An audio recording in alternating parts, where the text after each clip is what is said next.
अब बहुता दिना न पर गुरु बाबा ये रे खेलना हरि झूमारी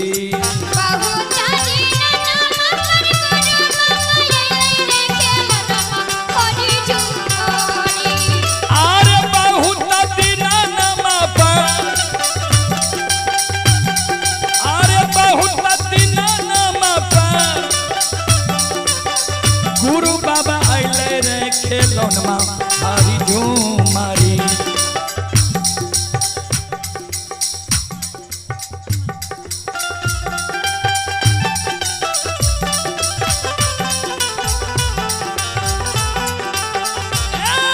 तारास्ताना करबैया खाए रे खेलौनमा हरि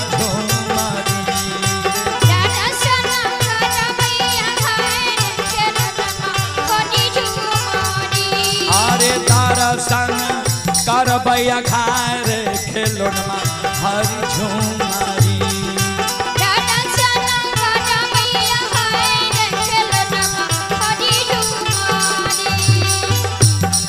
चले पुरस्कार की ओर सुलेन सादा वार्ड नंबर 5 सुलेन सादा की ओर से शानदार 21 रुपए के पुरस्कार आए हैं। श्रद्धालु को बहुत बहुत धन्यवाद, लाख लाख शुक्रिया, बहुत बहुत साधुवाद। जय हो दानी श्रद्धालु की जय हो, जय हो दानी श्रद्धालु के समस्त परिवार की जय हो।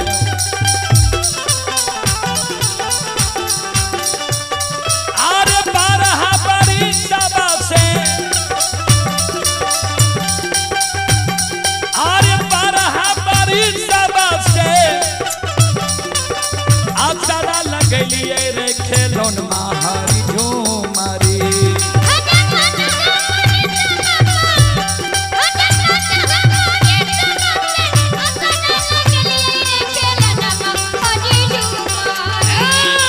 आजू करबै तारा सनिया खाए रे खेलौनमा हरि झूमारी आजू करबै तारा खाए रे खेलौनमा हरि झूमारी आजू करबै बहुता दिना नाम से अवतार लगलिए रे खेलौनमा हरि झूमारी बहुता दिना नाम से अवतार लगलिए रे खेलौनमा हरि झूमारी अरे बहुता दिना नाम से अवतार लगलिए रे खेलौनमा हरि झूमारी बहुता दिना नाम से अवतार लगलिए रे खेलौनमा हरि झूमारी तारास्ताना करबैया खाए खेलौनमा हरि झूमारी रे तारास्ताना करबैया खाए रे खेलौनमा हरि झूमारी तारास्ताना करबैया खाए रे खेलौनमा हरि झूमारी तारास्ताना करबैया खाए रे खेलौनमा हरि झूमारी। बोलो बोलो सच्चे दरबार की दोनों प्राणी हर्षोल्लास में गावे, मंगल गावे, गुरु बाबा के चरण के पखारे। आ दोनों प्राणी चरणामृत पीबे, शरीर पर छीटे, रानी गले गिरही भवन पर छीटे। ध्यान देवे जय हिना गुरु बाबा के चरण के राजा रानी दोनों प्राणी पखार लके भगवान के माया सवार कहने रहे ज्योति बाबा पर। भगवान माया के खींच ले, भूख प्यास के कारण गुरु बाबा गले रहे राजा चंद्रबली के द्वार। माया जो हट ले क्या तो गुरु बाबा स्वयं जाने रहे जे भगवान बिना अन्न बिना जल बिना नींद बिना नारी बिना जूरी छाहर के 12 वर्ष हमरा के दिल्ली जंगल लिखल किया। माया हट ले, ज्योति बाबा मन में सोचे हम राजा के द्वार चले लिए जना नारद जी के जे मोह भागले रहे भगवान माया सवार कर देते रहे। नया नगर के निर्माण क्या दिल के सील निधि राजा के राज के निर्माण क्या दिल के सील निधि राजा के राज्य में विश्वमोहिनी सुपुत्री रूप में बना के भरम में नारद जी के डल के रहे। ध्यान दे वाद समान ज्योति बाबा पर सज माया हटले। ज्योति बाबा राजा चंद्रबली के कहे राजा हो हम तो जाए रहिए केदली जंगल, हम तोरा द्वार कोना चले लिया, आप तोरा द्वार में हम नहीं विलंब। राजा चंद्रबली मन में सोचे है जे लागे छे गुरु बाबा के मान सम्मान में कमी भए गेले ते गुरु बाबा एना बोले छे। कल के बाबा भोजन क्या लियो ने, कल के हे हो राजा भगवान हमरा बिना अन्न जल के केदली लिखल कैया। अरे रही जइबै राजा चंद्रबली कल के बाबा तनी रानी के हम बुलावे छिए। राजा चंद्रबली रानी चंद्रावती लग जाए छे। राजा चंद्रबली सिर पर हाथ लाके बैस गले।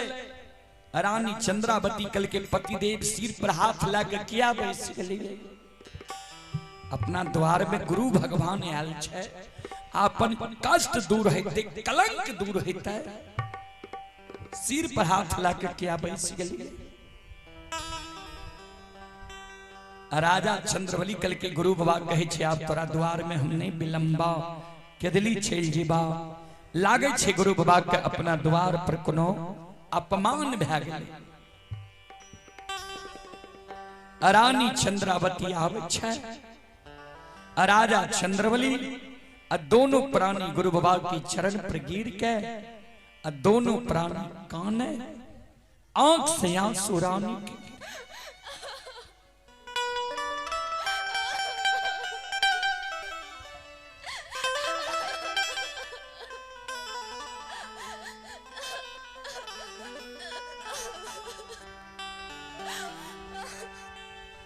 दोनों प्राणी गुरु बाबा के चरण पर कान गिर के काने।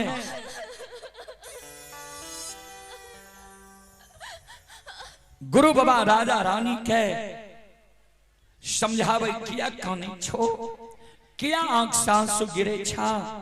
जखन से तोरा द्वार हम लिए तू दोनों प्राणी हर्षित प्रफुल्लित रहो। जाय के नाम ले लिए किया काने छो, कौन चीज की तोरा कमी छा। हमरा तो नहीं बुझाइए जे तोरा कोई चीज की कमी छा, सब कुछ भरल पूरल हम देखे छिया। फिर दोनों प्राणी काने किया छो।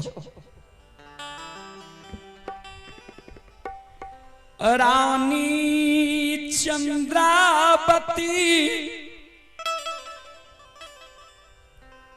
गुरु बाबा के चरण पर गिर के कानई। गुरु बाबा भगवान अक्षमित में कोई चीज के धन संपत्ति महल अटारी मान सम्मान के कमी नहीं राखल कई। हाथी हत्सार ये घोड़ा घुड़सार ये नौकर नौरी मुंशी देवानी। यहां सब हल्ला कम करियो। गुरुदेव एक चीज के कारण यक्षमित में को साधु संत ऋषि महात्मा भोजन नहीं करई छै। समाज के लोग कहई छै बाबा राजा रानी के किया न बेटा बेटी होई छै। तो साधु संत ऋषि महात्मा प्रवचन बैच के हमरा राज से कहे छे जिसके घर एक पुत्र नहीं वह निपुत्र कहलाता है, उसके घर खाना खाने से महापाप लग जाता है।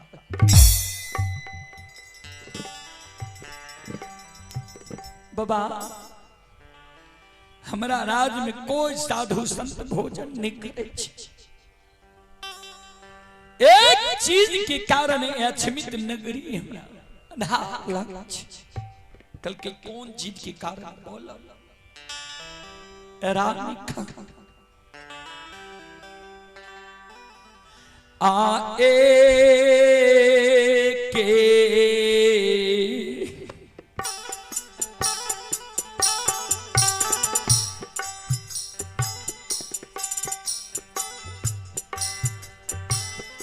गुरु बाबा के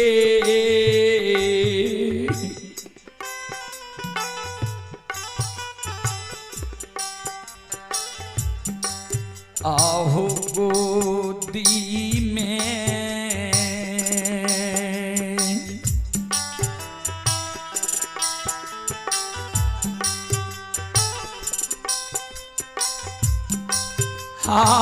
ललनमा बिना हो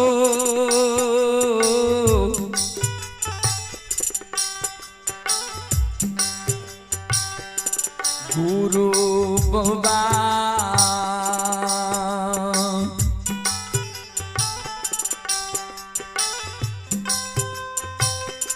दुनिया ला गई छई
भगवान हो ठाकुर जी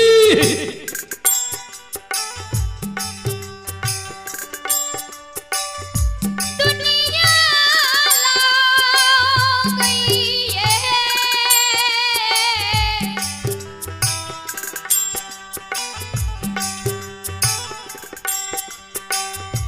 हमारा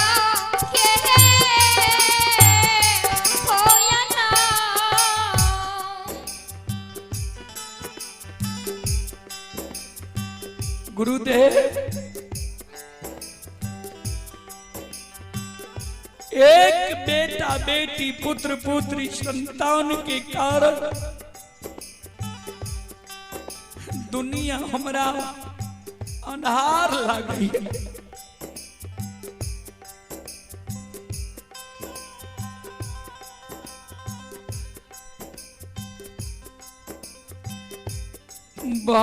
भगवान धन संपत्ति अक्षमित में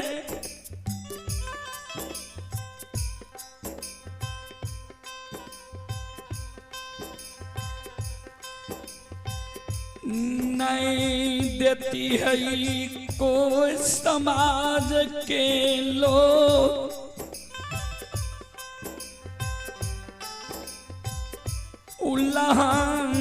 पराग नहीं देती है।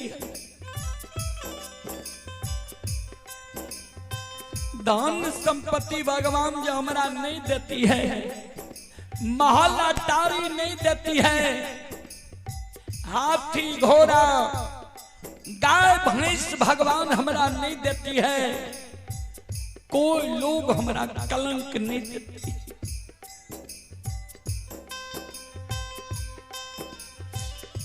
बेटा के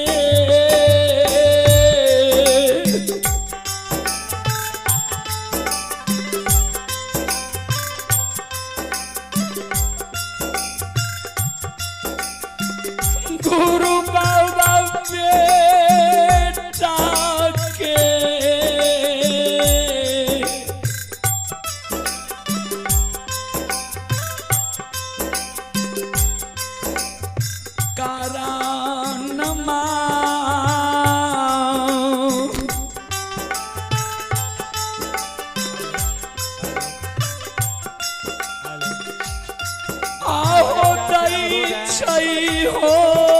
करके भोजन बन गया है, भोजन कर लीजिए। ग्रामीण भगतिया मंडली से अनुरोध है, कृपया समय से आगे भोजन कर लें, भोजन बन गया है। ग्रामीण भगतिया से अनुरोध है कि आइए भोजन कर लीजिए। गुरु बाबा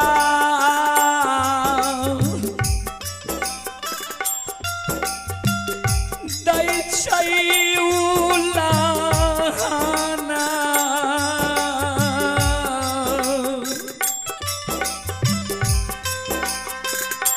हे हो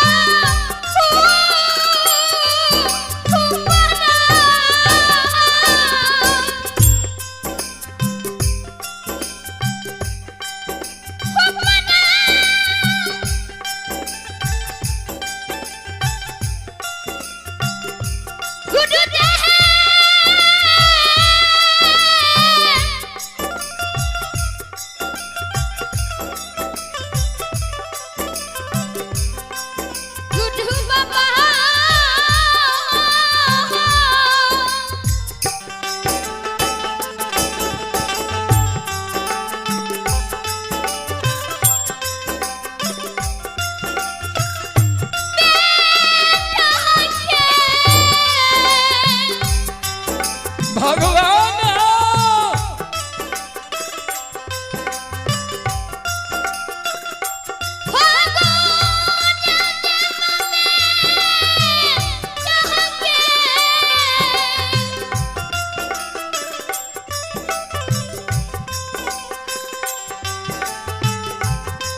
सबके उल्लाह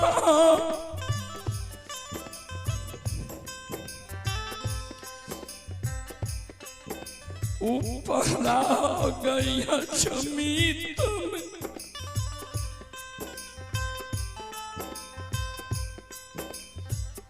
साल जाए गुरुदेव सबके उल्हान उपराग हम सह लै छियै। आंगन में जे गोतनी बजनिया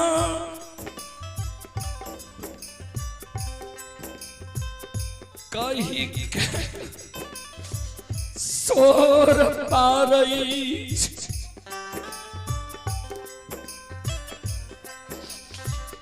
गोता